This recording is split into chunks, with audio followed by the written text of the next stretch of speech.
Esta exposición trata de una relación con el lugar, con el territorio. Una relación del cuerpo y del oído como cuerpo con un lugar, y dialoga con esos otros a través de su grito y su gesto y su pálpito, su canto, y trata al mismo tiempo de encantarles. Eso es la magia para mí, una forma de entrelazamiento, un vínculo. En la música o en el sonido, algo sucede, algo concreto con nuestros cuerpos.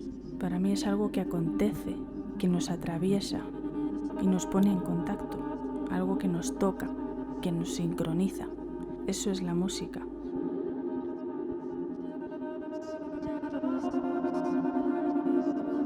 La arqueoacústica ha venido descubriendo que hay una relación muy estrecha entre esos espacios sagrados y cómo se trataba el sonido y la música en ellos. Son también espacios que provocan un tipo de escucha, una escucha del lugar que amplifica esos límites de lo visual. Para mí estas primeras marcas sobre el paisaje, estas pinturas rupestres o estas arquitecturas sonoras son una primera escritura musical, como una primera partitura, y la geomancia sonora sería una propuesta para leer esa partitura que está inscrita dentro del territorio, desde una interpretación que es intuitiva.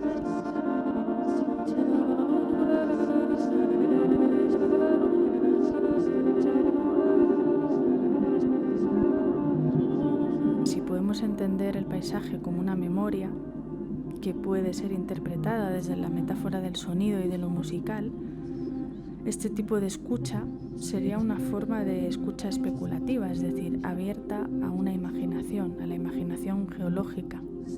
Y además es una manera de incluir esa inmensa capacidad humana para imaginar y para habitar, para crear territorio, y no solo tratar de controlarlo.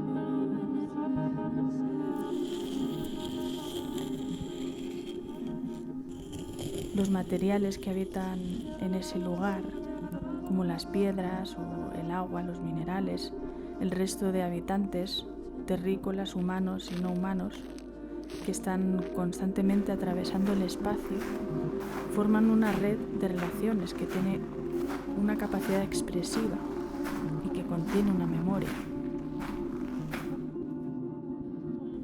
Este tipo de pensamiento metafórico viene de una concepción indígena del mundo que está volviendo a emerger en la cultura tecnológica en la que vivimos ahora. Esta idea del Internet de las cosas, donde los objetos se comunican entre sí, hacen que vuelva el pensamiento acústico, donde estos seres que habitan el lugar, vivos o inertes, perceptibles o imperceptibles, están conviviendo en un mundo interconectado que está en permanente búsqueda del equilibrio, en permanente relación y en permanente contacto.